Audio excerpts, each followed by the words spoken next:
सभी बच्चों को मेरा नमस्कार नमस्कार। आज ये कल अपना टॉपिक चल रहा था, मैं जाते वक्त टॉपिक छोड़ के गया था। आप याद कीजिए, टॉपिक अपना चल रहा था महाभारत। महाभारत की बात मैं आपको कल वाली कक्षा में करवा रहा था, ये जरूर याद रखें। इसके मैंने 2-3 प्रश्न बना भी दिए थे। मैंने आपको बताए थे कि महाभारत की जो रचना थी वो वेद व्यास जी ने की थी, सरस्वती नदी के किनारे बैठकर, और उन्हें इस रचना में लगभग 3 साल का समय लिखा था। संस्कृत भाषा में इस महान ग्रंथ को लिखा गया, जिसे विश्व का 5वां वेद कहते हैं, विश्व का सबसे बड़ा ग्रंथ कहते हैं, और इसे द्वापर युग भी कहा जाता है। मैं आपको बता रहा था, इस महाभारत को अंग्रेजी में लिखा था के मोहन गांगुली ने, और इसे आप याद कीजिए फारसी में लिखा था बदायूनी ने। ये कल हमने कर लिया था। महाभारत के बारे में कहा गया कि वेद व्यास जी ने लिखा था इसे, और वेद व्यास जी का वास्तविक नाम था महर्षि कृष्णदेव पायन जी।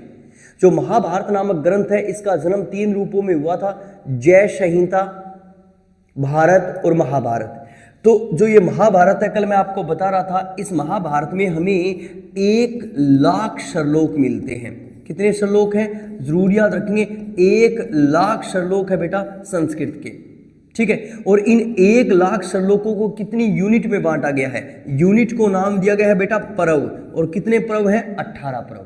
मैंने आपको बताया था महाभारत का जो सबसे बड़ा पर्व है वो कौन सा पर्व है? तो सबसे बड़ा पर्व मैंने आपको बताया था शांति पर्व। शांति पर्व महाभारत का सबसे बड़ा पर्व है। और मैंने आपको बताया था सबसे छोटा पर्व कौन सा है। जैसे बड़ा पर्व हमने क्या लिखा? शांति पर्व। ये जरूर याद रखेंगे, बड़ा पर्व हमने क्या लिखा? शांति पर्व। इसी तरह से याद रखेंगे छोटा पर्व कौन सा है? बड़ा पर्व, शांति पर्व। तो छोटा पर्व यानी इस महाभारत की जो सबसे छोटी यूनिट है उसका क्या नाम है? तो उसका नाम है बेटा महाप्रस्थानिक पर्व। जरूर याद रखेंगे, महाप्रस्थानिक पर्व। यहां से प्रश्न बन जाता है।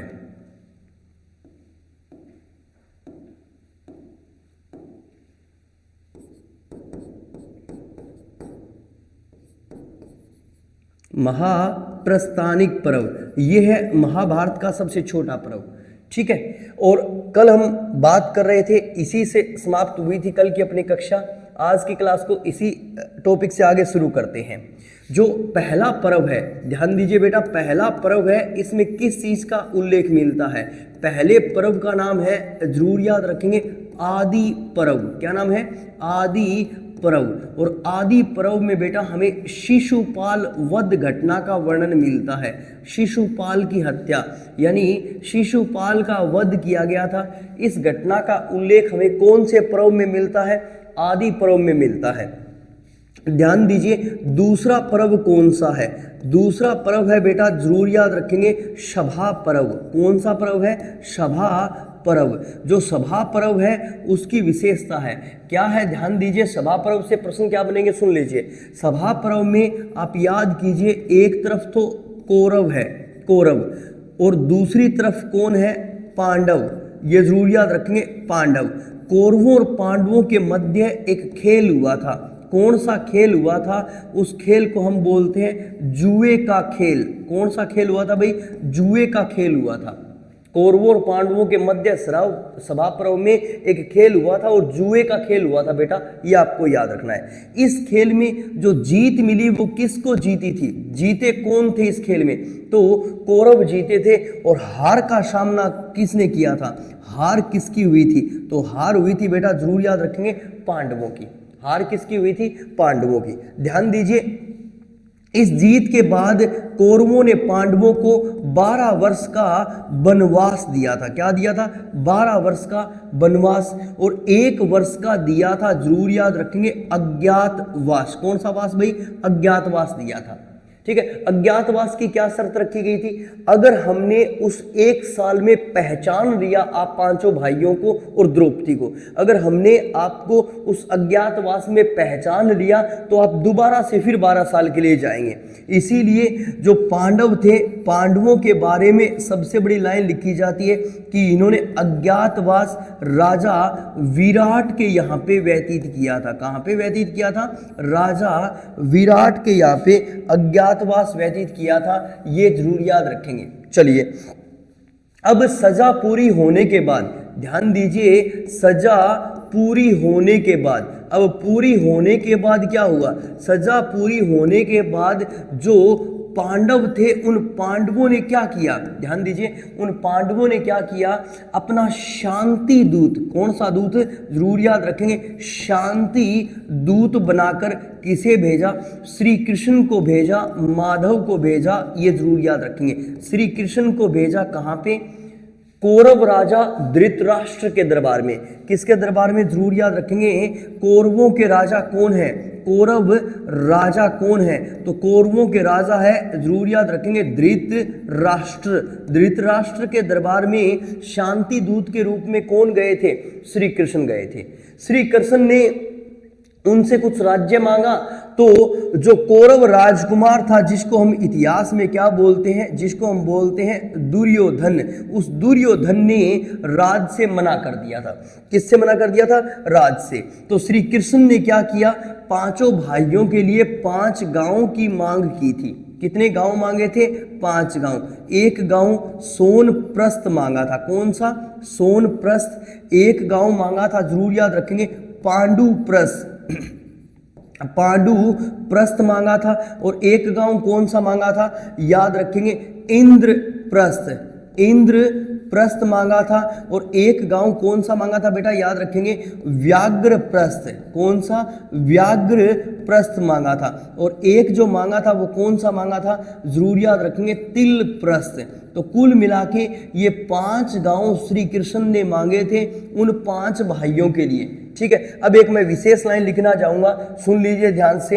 नेक्स्ट, वेद व्यास जी ने जो महाभारत लिखी है ना बेटा, वेद व्यास जी ने जो महाभारत लिखी है, उस महाभारत में वेद व्यास जी ने इन गांवों का उल्लेख किया है। ध्यान दीजिए, कौन से गांव हैं? नंबर 1 है बेटा अविका स्थल। कौन सा है? अविका स्थल। ये जरूर याद रखेंगे। नंबर 1 है अविका स्थल। और नंबर 2 कौन सा है? वर्का स्थल। वर्का स्थल। नंबर 2 है वर्का स्थल, याद रखेंगे। और नंबर 3 है वारणावृत। क्या नाम है नंबर 3 का? वारणावृत। और नंबर 4 का क्या नाम है? जरूर याद रखेंगे, मकानधी। क्या नाम है? मकानधी। तो और 5वां वन मोर विलेज, अन्य कोई भी गांव। तो महाभारत में बेटा इन 5 गांवों का उल्लेख किया गया है, ये जरूर याद रखेंगे। मगर आपके जितने भी हरियाणा जीके के राइटर हैं, उन सभी ने ये वाले 5 गांव लिखे हैं, पता नहीं मेरे को क्यों। तो ये थोड़े सा एक प्रश्न विवादास्पद प्रश्न बन जाता है, इसको याद रखेंगे। मगर जिस एग्जाम में हम जा रहे हैं, कौन से एग्जाम में हम जा रहे हैं? Haryana staff selection commission. तो हरियाणा स्टाफ सिलेक्शन कमीशन ने इन 5 गांवों को माना है, तो आपको यही 5 गांव याद रखने हैं। जब श्री कृष्ण ने उनसे 5 गांवों के विषय का प्रस्ताव रखा, तो दुर्योधन ने क्या कहा? दुर्योधन ने कहा, बेटा ध्यान दीजिए, दुर्योधन ने ये प्रस्ताव भी क्या किया? अस्वीकार कर दिया। ये प्रस्ताव भी दुर्योधन ने अस्वीकार कर दिया। और दुर्योधन ने एक बहुत ही बड़ी लाइन बोली, जो आगे चलकर महाभारत के युद्ध का कारण बनी थी। नेक्स्ट, दुर्योधन ने कहा कि मैं उन्हें नाखून जितनी भूमि नहीं दूंगा, मैं उन्हें नाखून जितनी भूमि नहीं दूंगा।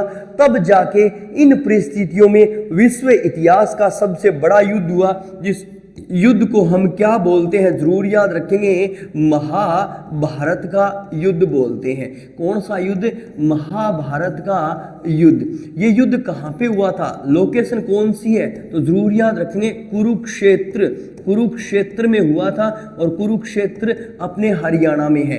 ये युद्ध कितने दिन तक चला था? इस युद्ध की जो टाइम है वो जरूर याद रखेंगे, 18 दिन तक ये युद्ध चला था। कितने दिन तक चला था भाई? 18 दिन तक ये युद्ध चला था। और इस युद्ध के विषय में एक इतिहासकार है जिनका नाम है, जरूर याद रखेंगे, पार्टीजर। क्या नाम है? पार्टीजर। पार्टीजर ने लिखा है कि ये युद्ध 950 से लेकर 900 ईसा पूर्व के मध्य हुआ था। और ये प्रश्न HSSC कई बार पूछ चुकी है कि महाभारत का युद्ध कब हुआ था। तो 950 से लेकर 900 ईसा पूर्व के मध्य ये युद्ध हुआ था। अगर मैं थोड़ी सी बात करूं, इस युद्ध में जो सैन्य बल था यानी जो सेना थी वो किसके पास कितनी कितनी थी, ध्यान दीजिए। एक तरफ जो कौरव खड़े हुए थे, कौरव, एक तरफ जो कौरव खड़े हुए थे और एक तरफ जो कौन खड़े हुए थे, पांडव। कौरवों के पास बताते हैं 11 अक्षौहिणी सेना थी, ये जरूरी रखेंगे। 11 अक्षौहिणी सेना थी। नेक्स्ट, अक्षौहिणी किसे कहते हैं, जिसकी गणना न की जा सके, जबकि पांडवों के पास 7 अक्षौहिणी सेना थी, ये जरूर याद रखेंगे। अक्षौहिणी इसे कहा जाता है, तो अक्षौहिणी कहा जाता है, जिसकी गणना न की जा सके उसे अक्षौहिणी कहा जाता है। तो ये महाभारत के युद्ध की विशेष बातें हैं जो आपको याद रखनी है। अब थोड़ी सी बातें कर लेते हैं हम सेनापति। अगर हम बात करें सेनापति की तो ध्यान दीजिए, जो कौरवों के सेनापति बने थे वो कौन थे, कौरवों के सेनापति। याद कीजिए, कौरवों के सेनापति पहले 10 दिन रहे थे, कौन रहे थे, भीष्म पितामह, जिसको हम भीष्म बोलते हैं और जिसको देवव्रत भी कहा जाता है। क्या कहा जाता है, देवव्रत। फिर उसके बाद में 5 दिन सेनापति कौन रहे थे, तो जरूर याद रखेंगे गुरु द्रोणाचार्य जी 5 दिन सेनापति रहे थे, ये जरूर याद रखेंगे। फिर 2 दिन सेनापति कौन बने थे, और 2 दिन सेनापति बने थे कर्ण। कर्ण को हम सूर्य पुत्र भी कहते हैं। क्या कहते हैं, सूर्य पुत्र। तो कर्ण कितने दिन सेनापति रहे थे, 2 दिन। और 1 दिन सेनापति कौन रहा था, तो 1 दिन सेनापति रहा था, जरूर याद रखेंगे, शल्य। ये शल्य कौन था, ये पांडवों का मामा था, ये नकुल और सहदेव का मामा था, याद रखना है। तो इसी तरह से एग्जामिनर आपसे पूछ ले, थोड़ा सा याद कीजिए कि ये तो किसके सेनापति हो गए, ये तो सेनापति हो गए, आपको याद रखना है, कौरवों के। अगर आपसे पूछ ले भी पांडवों का सेनापति कौन था, ध्यान दीजिए, पांडवों का सेनापति कौन बना था, तो पांडवों का जो सेनापति बना था वो बना था, जरूर याद रखेंगे, धृष्टद्युम्न। क्या नाम था, धृष्टद्युम्न। ये धृष्टद्युम्न कौन है सर, ये धृष्टद्युम्न है राजा द्रुपद का बेटा और द्रौपदी का भाई है। राजा द्रुपद का बेटा और द्रौपदी का भाई है। इस महाभारत के युद्ध को किस किस पर्व में उल्लेखित किया गया है, 6 नंबर, 7 नंबर, 8 नंबर और 9 नंबर। छठे पर्व का क्या नाम है, छठे पर्व का नाम है बेटा भीष्म पर्व। भीष्म पर्व में महाभारत है। फिर 7वें पर्व का क्या नाम है, 7वें पर्व का नाम है, जरूर याद रखेंगे, द्रोण पर्व। कौन सा पर्व है, जरूर याद रखेंगे, द्रोण पर्व। द्रोण पर्व में आपका यानी गुरु द्रोणाचार्य के नाम पर है द्रोण पर्व। तो द्रोण पर्व में हमें महाभारत के युद्ध का उल्लेख मिल जाता है। फिर उसके बाद में आगे वाला पर्व कौन सा है, तो जरूर याद रखेंगे, आगे वाले पर्व का नाम है कर्ण पर्व। कौन सा पर्व, कर्ण पर्व। और जो 9 नंबर पर्व है उस पर्व का क्या नाम है, तो जरूर याद रखेंगे, उस पर्व का नाम है शल्य पर्व। यानी जो ये आपकी 4 यूनिटें हैं, जो ये 4 पर्व है, इन 4 पर्वों में आपको युद्ध की कहानी मिलती है, ये जरूर याद रखेंगे। तो महाभारत के युद्ध से जुड़े हुए हमने 3-4 प्रश्न बना लिए जो आपके एग्जाम में एग्जामिनर पूछ लेता है। ध्यान दीजिए, हमने सैन्य बल भी देख लिया, हमने यूनिट भी देख ली, कितने दिन हुआ ये भी देख लिया, और सेनापति कौन था ये भी देख लिया। मगर युद्ध शुरू होने से पहले 2 व्यक्ति गए सबसे शक्तिशाली व्यक्ति के पास, और सबसे शक्तिशाली व्यक्ति कौन है, श्री कृष्ण। श्री कृष्ण के पास गए, कौन कौन, एक श्री कृष्ण, तो एक तो कौन गया, जरूर याद रखेंगे, एक तो कौन गया, एक गया दुर्योधन। कौन गया, जरूर याद रखेंगे, दुर्योधन। और एक कौन गया, एक गया अर्जुन। किस लिए गए ये दोनों जो गए थे वो सहायता मांगने के लिए गए थे। किसके लिए गए थे, सहायता, युद्ध में सहायता मांगने के लिए गए थे। तो कृष्ण ने इनसे क्या कहा, कृष्ण ने कहा भैया मैं युद्ध में जरूर आऊँगा, युद्ध में ज़रूर आऊँगा, मगर मैं किसी प्रकार का कोई हथियार नहीं उठाऊँगा। एक तो मैं हूँ, आप मेरे को मांग लीजिए, और एक मेरे पास नारायणी सेना है, ये मांग लीजिए। तो पहले मांगेगा कौन? पहले दुर्योधन मांगेगा। तो इसीलिए दुर्योधन ने वासुदेव से पूछा कि हे वासुदेव, आप युद्ध में आएंगे? बोले जी 100% आऊँगा। क्या आप कोई प्रकार का हथियार उठाएंगे? उन्होंने कहा मैं किसी प्रकार का कोई हथियार नहीं उठाऊंगा। तो फिर वासुदेव ने मना कर दिया हथियार उठाने के लिए। तो दुर्योधन ने क्या किया? वासुदेव की नारायणी सेना मांगी। कौन सी सेना? नारायणी सेना मांगी। तो नारायणी सेना, श्री कृष्ण की नारायणी सेना किसके साथ थी? दुर्योधन के साथ थी। और जो श्री कृष्ण थे वो कपिध्वज, ध्यान दीजिए बेटा, कपिध्वज के सारथी बने थे। किसके सारथी बने थे? कपिध्वज। कई बार एग्जाम में हमसे पूछा गया है कि कपिध्वज किसे कहते हैं। तो कपिध्वज किसे कहा गया है ये जरूर याद रखेंगे। अर्जुन को कहा गया है, क्योंकि अर्जुन के रथ पर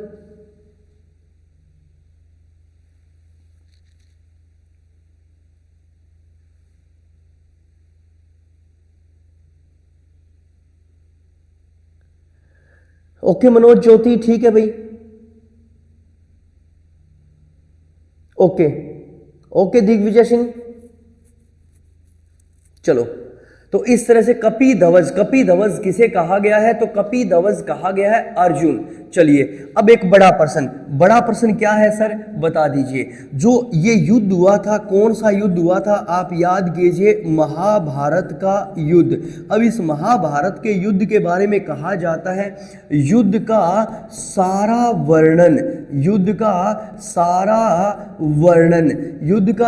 वर्णन किसने किया था? तो जरूर याद रखेंगे, संजय ने किया था। किसने किया था? संजय ने। और संजय ने किसके सामने किया था? तो कौरव राजा, जरूर याद रखेंगे, कौरव राजा। और कौरव राजा का क्या नाम था? धृतराष्ट्र। जो अंधा राजा था, उस अंधे राजा के सामने ये युद्ध का वर्णन किया था, ये जरूर याद रखेंगे। तो कौरव राजा धृतराष्ट्र के सामने संजय ने इस पूरे युद्ध का वर्णन किया था। चलिए अब हम शुरुआत करते हैं, युद्ध से संबंधित कुछ और प्रश्न बनाते हैं जो HSSC हमसे पूछती है। चलिए ध्यान दीजिए, युद्ध का पहला दिन और पहले दिन की पहली घटना। पहले दिन की जो पहली घटना है वो बहुत ही शानदार घटना है। देखिए एक तरफ ये विशाल सेना खड़ी हुई है जो किसकी है? कौरवों की है। इसमें सारे के सारे कौरव हैं, ये जरूर याद रखें। और दूसरी तरफ एक और विशाल सेना खड़ी हुई है जिसमें कौन दिखाई देते हैं हमें? पांडव दिखाई देते हैं। ठीक है, प्रश्न बहुत ही शानदार है। हरियाणा जीके में कम से कम 4-5 बार ये प्रश्न पूछा गया है। ठीक है, युद्ध भूमि के एकदम बीच में आ गया एक व्यक्ति जिसको हम क्या बोलते हैं? जिसको हम बोलते हैं धर्मराज। यानी धर्मराज कौन कहलाता है सर? युधिष्ठिर का दूसरा नाम क्या है? धर्मराज है। जो धर्मराज थे वो युद्ध भूमि के बीच में आ गए और धर्मराज ने एक बात बोली। क्या बात बोली? सुनिए। धर्मराज ने कहा कि अब हमारा युद्ध शुरू हो रहा है, अगर मेरी ओर से यानी पांडवों की ओर से कोई भी व्यक्ति कौरवों की सेना में जाना चाहता है तो मोस्ट वेलकम वो चला जाए, या फिर कौरवों की ओर से मेरी सेना में कोई आना चाहता है तो मोस्ट वेलकम आ जाए। ये बातें किसने बोली? ये बातें बोली धर्मराज ने। ठीक है, उन्होंने कहा भाई अभी भी कोई व्यक्ति अगर स्थान बदलना चाहता है तो वह स्थान बदल सकता है, किसी प्रकार का हमें कोई दुख नहीं है। और अब ये युद्ध शुरू हो जाएगा तो उसके बाद में कोई भी व्यक्ति अपना स्थान नहीं बदलेगा। ठीक है, उस समय का एक प्रश्न है, बहुत ही शानदार प्रश्न जो HSSC में कम से कम 10 बार पूछा गया है। सुनिए ध्यान से कि कौन सा कौरव राजकुमार था? कमेंट देखूंगा मैं सभी के, कौन सा कौरव राजकुमार था? ध्यान दीजिए, कौन सा कौरव राजकुमार था जो पांडवों की सेना में शामिल हो गया था? जो, जरूर याद रखेंगे, पांडवों की सेना में शामिल हो गया था। बता दीजिए, जल्दी से कमेंट कर दीजिए। जितने भी बच्चे मेरे साथ जुड़े हुए हैं, ये HSSC में कम से कम 10 बार ये प्रश्न पूछा जा चुका है। कौन सा कौरव राजकुमार था जो पांडवों की सेना में शामिल हो गया था? किसकी सेना में शामिल हो गया था? पांडवों की सेना में शामिल हो गया था। कौन सा वो कौरव राजकुमार था जो पांडवों की सेना में शामिल हो गया था? जल्दी से कमेंट कर दीजिए, मैं आपके कमेंट का इंतजार कर रहा हूं, जल्दी बताइए। ठीक है, हाँ जी, जितने भी बच्चे मेरे साथ जुड़े हैं, बड़ी संख्या में बच्चे जुड़े हुए हैं और बड़ा अच्छा लग रहा है। बता दीजिए कि कौन सा कौरव राजकुमार था जो पांडवों की सेना में शामिल हो गया था? किसकी सेना में शामिल हो गया था? पांडवों की सेना में शामिल हो गया था। और ये प्रश्न हमारे हरियाणा HSSC में कम से कम 5-6 बार पूछा जा चुका है। उस कौरव राजकुमार का क्या नाम था? उसका नाम था युयुत्सु। क्या नाम था? युयुत्सु। ये नाम आपको याद रखना है बेटा, युयुत्सु। ये प्रश्न बन जाता है। चलिए, दूसरी घटना भी यहां से शुरू होती है। और दूसरी घटना कौन शुरू करता है? जो, ध्यान दीजिए, जो इस युद्ध का मुख्य पात्र है अर्जुन। अर्जुन श्री कृष्ण को क्या कहता है? अर्जुन श्री कृष्ण को कहता है कि मेरा भी रथ युद्ध भूमि के मध्य ले चलिए। मेरा भी जो रथ है वो युद्ध भूमि के मध्य ले चलिए। और युद्ध भूमि के मध्य जाकर अर्जुन क्या कहता है? अर्जुन कहता है कि हे माधव, मैं किसके साथ युद्ध कर रहा हूं? एक तरफ मेरे दादाजी हैं, मेरे गुरुजी हैं, मेरे ताऊ जी के लड़के हैं, और एक तरफ मेरे भाई हैं, मेरे मामा जी हैं, और भी मेरे रिश्तेदार हैं। तो मैं किसको मार रहा हूं और किसके साथ युद्ध कर रहा हूं?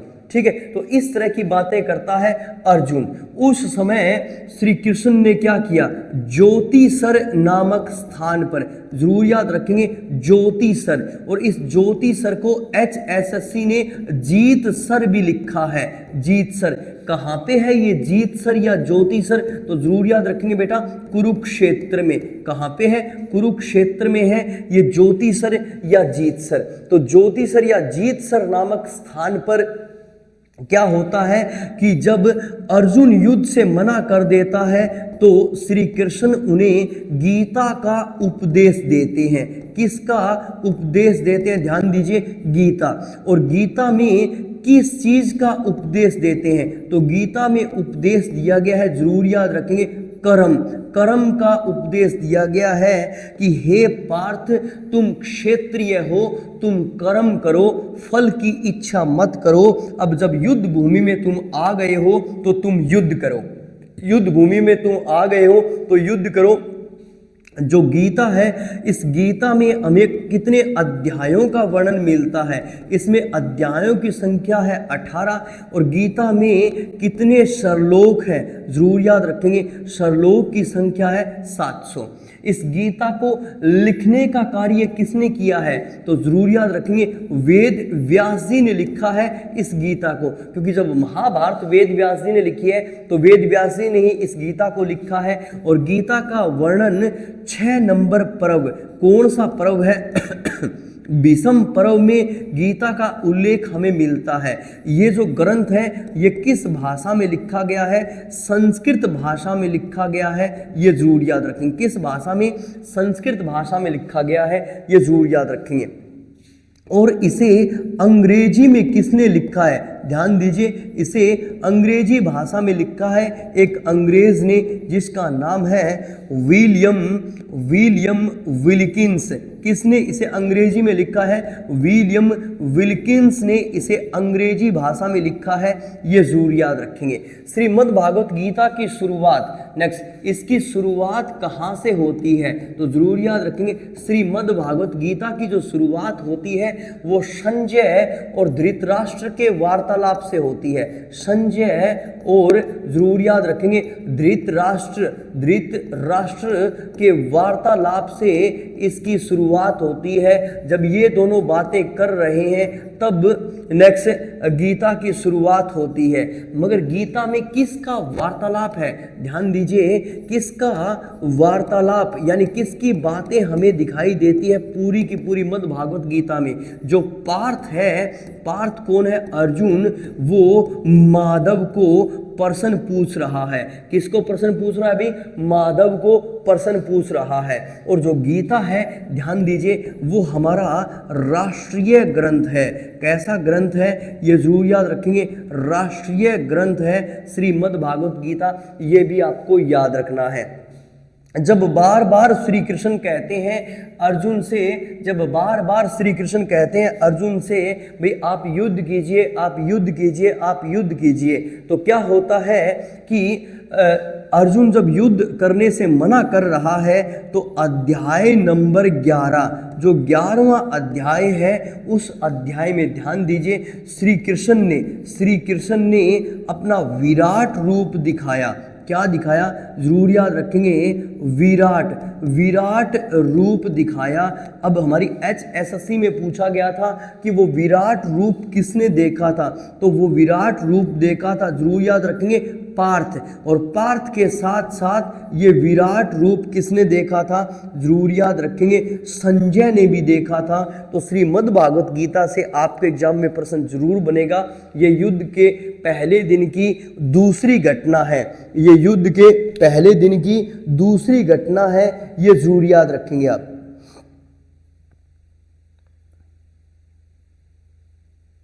ये युद्ध के पहले दिन की दूसरी घटना है और हरियाणा HSSC में इस टॉपिक से बहुत बार हमें प्रश्न पूछे गए हैं। यानी श्रीमद् भागवत गीता जो आज हमारा राष्ट्रीय ग्रंथ भी है और भारत का सबसे पवित्र ग्रंथ भी है, ये जरूर याद रखेंगे। तो ये युद्ध के दूसरी घटना है, इस घटना को आप अच्छी तरह से याद रखेंगे। It's okay, clear. चलिए युद्ध का पहला दिन, अब सीधे मैं लेके चलता हूं युद्ध के 10वें दिन, 10वां दिन। जो युद्ध का 10वां दिन है, एक व्यक्ति है जो सेना को समाप्त करता जा रहा है, जिस व्यक्ति का नाम है भीष्म। भीष्म का दूसरा नाम क्या है, इसका नाम है देवव्रत। देवव्रत जो है वो सेना को समाप्त करता जा रहा है। तो श्री कृष्ण के कहने पर अर्जुन ने, श्री कृष्ण के कहने पर अर्जुन ने देवव्रत को या भीष्म को तीरों की सैया पर लेटा दिया। तीरों की, ध्यान दीजिए, तीरों की सैया पर लेटा दिया, सैया पर लेटाया। ये युद्ध के 10वें दिन की घटना है, ध्यान दीजिए। और उसी समय भीष्म के लिए अर्जुन ने कुरुक्षेत्र की भूमि पर, कौन सी भूमि पर, जरूर याद रखेंगे, कुरुक्षेत्र की भूमि पर, ध्यान दीजिए, कुरुक्षेत्र की भूमि पर बाण गंगा निकाली। कौन सी गंगा, ये जरूर याद रखेंगे, बाण गंगा निकाली। तो ये अपनी HSSC में 2-3 बार प्रश्न पूछा जा चुका है कि बाण गंगा हरियाणा के किस जिले में है। तो किस जिले में है बाण गंगा, कुरुक्षेत्र में है। वो किसने निकाली थी, अर्जुन ने निकाली थी। और किसके लिए निकाली थी, भीष्म के लिए निकाली थी। ये आपको अच्छी तरह से याद रखनी है। चलिए अब चले युद्ध का 13वां दिन। जो युद्ध का 13वां दिन है वो भी विशेष है। अब युद्ध के 13वें दिन क्या हुआ था, तो जरूर याद रखेंगे, गुरु द्रोणाचार्य, जो ये गुरु द्रोणाचार्य जी थे, उन्होंने युद्ध के 13वें दिन क्या किया, जरूर याद रखेंगे, चक्रव्यूह की रचना कर दी थी। चक्रव्यूह की रचना कर दी थी। और इस चक्रव्यूह की रचना में आप याद कीजिए एक व्यक्ति फंस गया था जिसका नाम है अभिमन्यु। क्या नाम है, अभिमन्यु। और चक्रव्यूह में किसका वध हुआ था, अभिमन्यु का वध हुआ था। नेक्स्ट, अब HSSC में हमसे पूछ लेते हैं कि अभिमन्यु का वध किस गांव में हुआ था। वो कौन सा गांव था जहां अभिमन्यु का वध हुआ था, उस गांव का नाम है, जरूर याद रखेंगे, अमीन गांव। कौन सा गांव है भाई? अमीन गांव है। और इस अमीन गांव को वर्तमान सरकार ने, अपनी बीजेपी सरकार ने नाम बदल के इसका नाम कर दिया अभिमन्युपुर। क्या नाम कर दिया? जरूर याद रखेंगे, अभिमन्युपुर इसका नाम कर दिया। और ये हरियाणा के कुरुक्षेत्र जिले में है। ये भी विशेष प्रश्न है। क्यों विशेष है? क्योंकि इस अमीन गांव में या अभिमन्युपुर में हमें अदिति मंदिर मिलता है। कौन सा मंदिर है? अदिति मंदिर। और ये प्रश्न कई बार पूछ लेते हैं। तो युद्ध के 13वें दिन की घटना भी विशेष है। और क्या घटना है युद्ध के 13वें दिन की? अभिमन्यु का वध हुआ था अमीन गांव में। कौन से गांव में? अमीन गांव में। और नेक्स्ट, अमीन गांव में कौन सा मंदिर है? तो अदिति मंदिर है। चलिए, युद्ध का नेक्स्ट 14वां दिन। 14वां दिन भी विशेष है युद्ध का, ये जरूर याद रखेंगे। अब 14वें दिन क्या हुआ?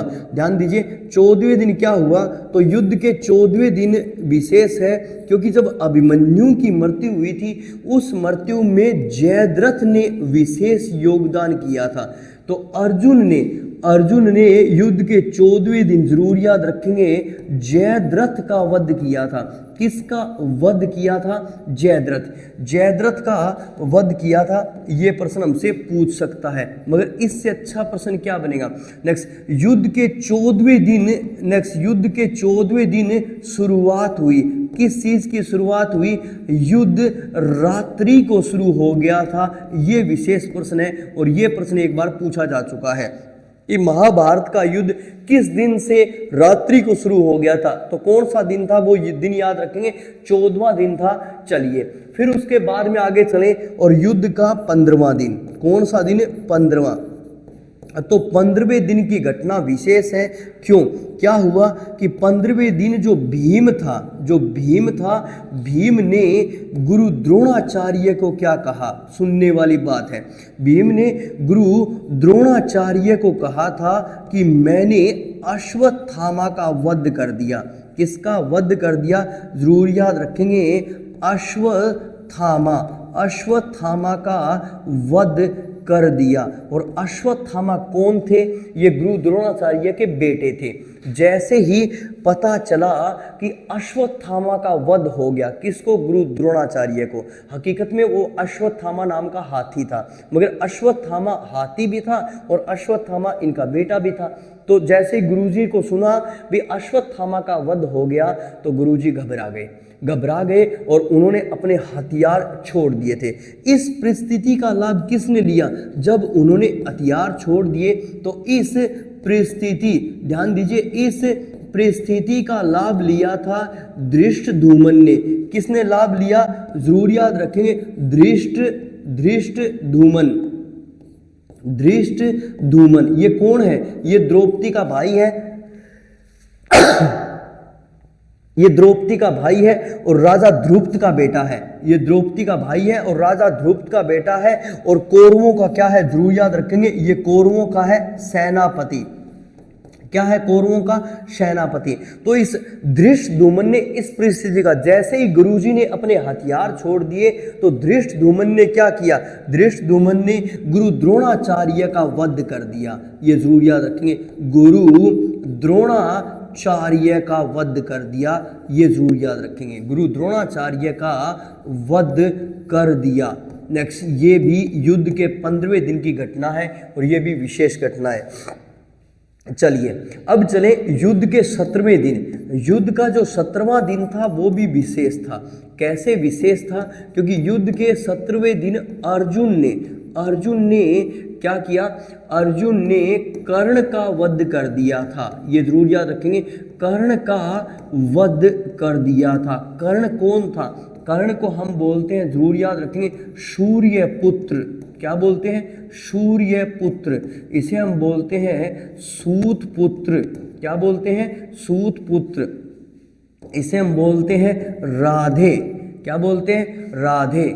इसे हम भागीरथ पुत्र बोलते हैं, भागीरथ पुत्र बोलते हैं। भागीरथ पुत्र भी इसे कहते हैं, ये जरूर याद रखेंगे। और इसे हम कुंती पुत्र भी बोलते हैं, ये जरूर याद रखेंगे, कुंती पुत्र भी, यानी कौनते भी हम इसे बोलते हैं। तो जो कर्ण था उसका वध किस दिन हुआ था? युद्ध के 17वें दिन हुआ था, ये जरूर याद रखेंगे। चलिए, युद्ध का 18वां दिन और अंतिम दिन, युद्ध का जो 18वां दिन था इस दिन क्या हुआ? युधिष्ठिर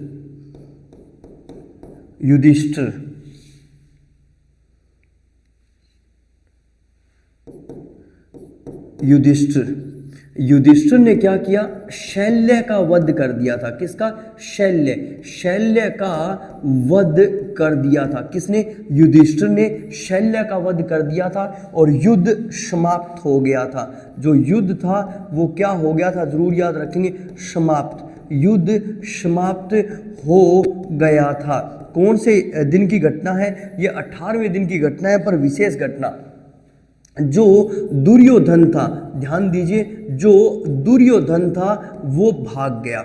अब कहाँ पे भाग गया? तो वो जाके छिप गया। कहाँ पे छिप गया? तो उसे हम बोलते हैं ढूंढवास तीर्थ।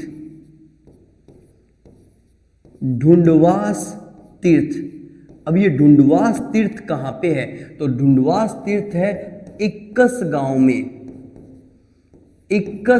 में। और इक्कस गांव कहाँ पे है? तो जरूर याद रखेंगे, जींद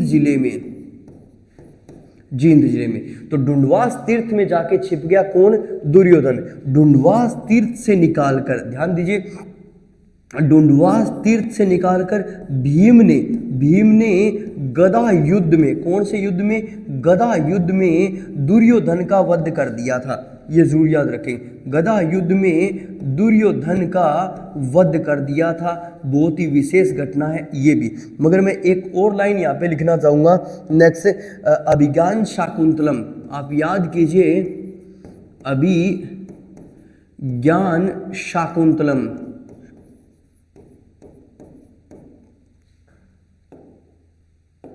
अभिज्ञान शाकुंतलम, जो अभिज्ञान शाकुंतलम नामक रचना है वो किसकी है? कवि कालिदास। और इस कवि कालिदास ने इस पुस्तक में लिखा है कि दुर्योधन जो था वो ब्रह्म सरोवर में छिप गया था। ब्रह्म सरोवर जो अपना थानेसर वाला है। तो अभिज्ञान शाकुंतलम में कुछ इस तरह की घटना हमें दिखाई देती है। ये जरूर याद रखेंगे कि अभिज्ञान शाकुंतलम में लिखा गया है कि दुर्योधन कहाँ पे जाके छिप गया था। तो कहाँ पे जाके छिप गया था भाई? ये प्रश्न शानदार है और इस प्रश्न को आप अच्छी तरह से याद रखेंगे।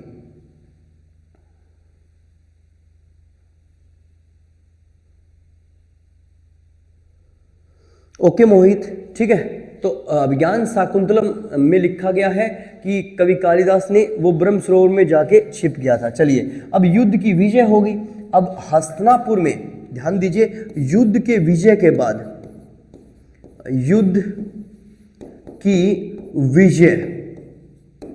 विजय के बाद कौरवों, जब कौरव हार गए थे युद्ध की विजय के बाद, तो कहते हैं कि पांडवों ने 36 वर्षों तक, ध्यान दीजिए, पांडवों ने 36 वर्षों तक हस्तिनापुर में शासन व्यतीत किया था। हस्तिनापुर में शासन किया था, ये जरूर याद रखेंगे।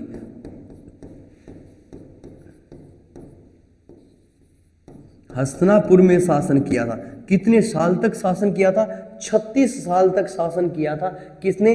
पांडवों ने। और फिर पांडवों को लगा अब हम चलते हैं हिमालय की यात्रा पर। वो चले गए थे कहाँ? हिमालय यात्रा पर चले गए थे 36 वर्षों के बाद। मगर जाने से पहले उन्होंने क्या किया? सुनने वाली बात है। जाने से पहले उन्होंने अर्जुन और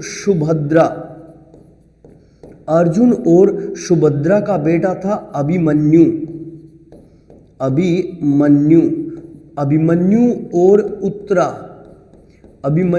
और उत्तरा का बेटा था परीक्षित। तो जाने से पहले उन्होंने क्या किया? परीक्षित को हस्तिनापुर का शासक बनाया। किसको हस्तिनापुर का शासक बनाया था? परीक्षित को हस्तिनापुर का शासक बनाया था। ये जरूर याद रखेंगे। जाने से पहले हस्तिनापुर का राजा उन्होंने किसको बनाया? अपने पोते को राजा बनाया था। और पांडवों का पोता कौन था? परीक्षित था। परीक्षित किसका बेटा था? तो अर्जुन और सुभद्रा का बेटा है अभिमन्यु। अभिमन्यु और उत्तरा का बेटा था परीक्षित। तो परीक्षित को उन्होंने क्या बनाया था? राजा बनाया था। मगर कहते हैं कि परीक्षित की मृत्यु, ध्यान दीजिए, परीक्षित की मृत्यु एक सर्प के काटने से हुई है। किसके काटने से हुई है? सर्प के काटने पर। इसी वजह से परीक्षित के बेटे जन्मेजय ने, ध्यान दीजिए, परीक्षित के बेटे जन्मेजय ने सर्प दमन यज्ञ करवाया था। कौन सा यज्ञ करवाया था? सर्प दमन यज्ञ करवाया था। सर्प दमन यज्ञ कहाँ पे हुआ था, या सर्प दमन किसे कहते हैं? तो सफीदों को बोलते हैं, और सफीदो जींद में है, ये जरूर याद रखेंगे। कौन सा यज्ञ करवाया था? सर्प दमन यज्ञ करवाया था सफीदो जींद में। और जन्मेजय कहाँ चले गए थे? तो जन्मेजय चले गए थे, जरूर याद रखेंगे, तक्षशिला चले गए थे, तक्षशिला। नेक्स्ट, उनकी 2 राजधानियां हुआ करती थी, ये जरूर याद रखेंगे। जन्मेजय ने अपनी राजधानी अशंद को भी बनाया था। किसको बनाया था? अशंद। अशंद भी उनकी राजधानी थी, मगर वो कहाँ पे चले गए थे?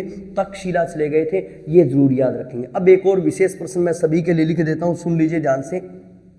हमने सुना है कि पांडवों का पिंडदान कहाँ पे किया गया था? तो पांडु पिंडारा हमने सुना है बेटा। पांडवों का पिंडदान कहाँ पे किया गया था? पांडु पिंडारा। मगर HSSC में एक विशेष प्रश्न आया है, वो सुन लीजिए ध्यान से, ठीक है। पांडवों का पिंडदान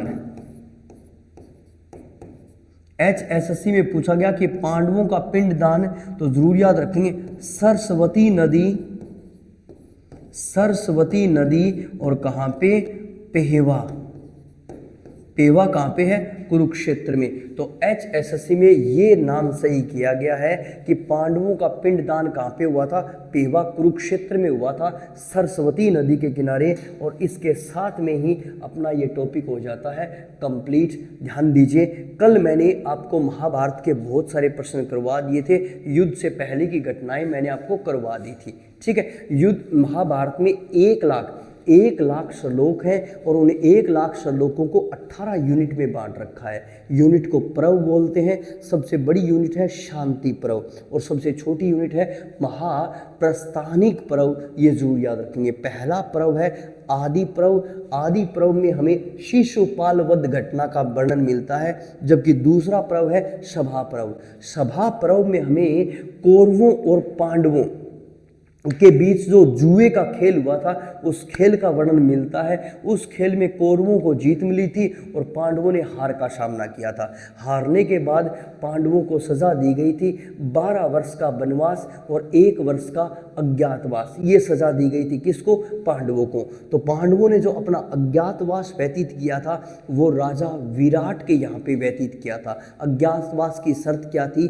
कि अगर हमने अज्ञातवास में आपको पहचान लिया तो दोबारा से आपको 12 वर्ष के लिए जाना होगा। फिर उसके बाद में सजा पूरी होने के बाद पांडवों ने अपना शांति दूत भेजा श्री कृष्ण को।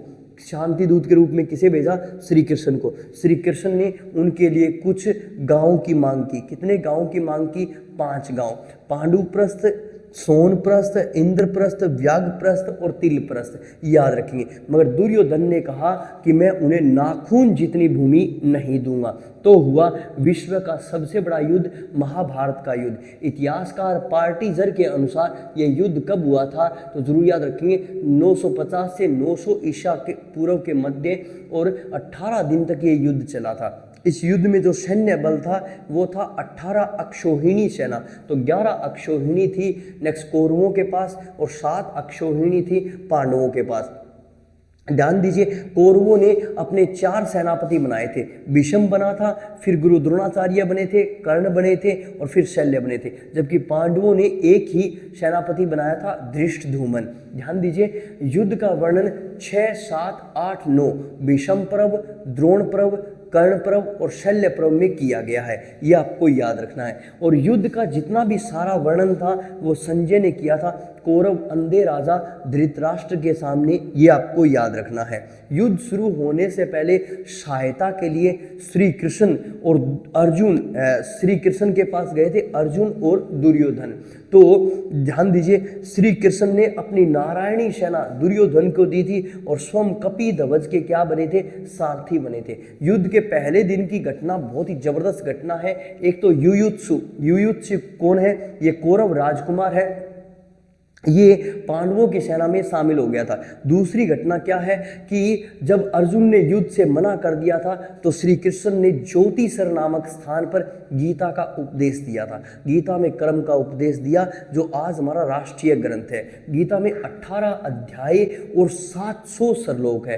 कितने? 18 अध्याय और 700 श्लोक है, ये आपको याद रखना है। गीता को वेद व्यास जी ने लिखा है संस्कृत भाषा में और ये छठे पर्व में है, ये आपको याद रखना है। श्री गीता को अंग्रेजी में लिखा है विलियम विल्किंस ने। किसने लिखा है? विलियम विल्किंस ने। गीता हमारा राष्ट्रीय ग्रंथ भी है, ये जरूर याद रखेंगे। गीता की शुरुआत होती है संजय और धृतराष्ट्र के वार्तालाप से, मगर गीता में है किसका वार्तालाप?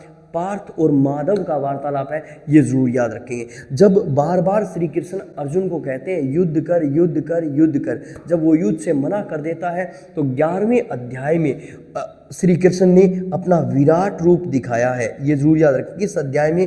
11वें अध्याय में। और वो विराट रूप किसने देखा था? पार्थ यानी अर्जुन और संजय ने देखा था। युद्ध का 10वां दिन विशेष है क्योंकि युद्ध के 10वें दिन अर्जुन ने भीष्म को तीरों की सैया पर लेटा दिया था। अर्जुन ने कुरुक्षेत्र में भीष्म के लिए बाण गंगा भी निकाली थी। युद्ध का 13वां दिन गुरु द्रोणाचार्य ने चक्रव्यूह की रचना की और इस चक्रव्यूह में अभिमन्यु का वध हुआ था। किस गांव में?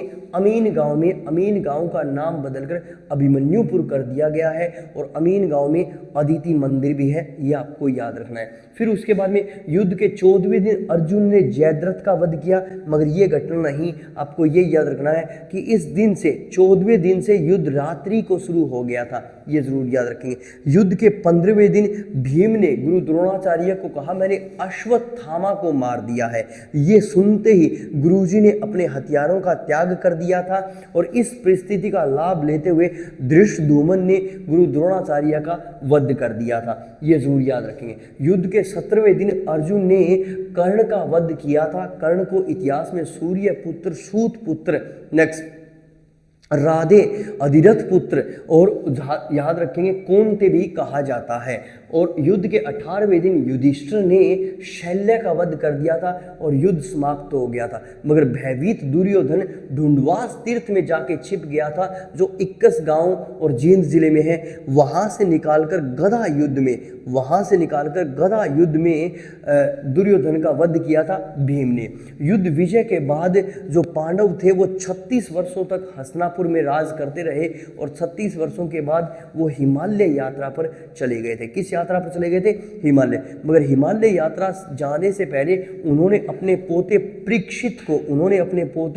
परीक्षित को हस्तिनापुर का राजा बनाया था। परीक्षित को एक सर्प ने काट लिया था, इसीलिए परीक्षित के बेटे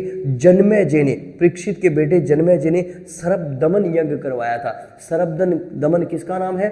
सफीदों का पुराना नाम है। जन्मेजय की 2 राजधानी थी, असंध और तक्षशिला, तो जन्मेजय तक्षशिला चला गया था। मगर HSSC में पूछा गया प्रश्न है कि पांडवों का पिंडदान, ध्यान दीजिए, पांडवों का पिंडदान कहाँ पे किया गया है? तो सरस्वती नदी और पेवा में किया गया है, ये जरूर याद रखेंगे।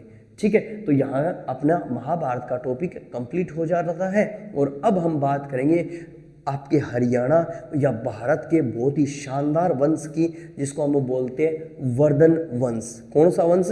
वर्धन वंश। उस वर्धन वंश की बातें हम करेंगे। ठीक है, तो ये बातें कल करेंगे। आज के लिए इतना ही। थोड़ी सी मेरी तबीयत डाउन है तो हम कल करेंगे भी दोस्तों। ठीक है, थैंक यू वेरी मच।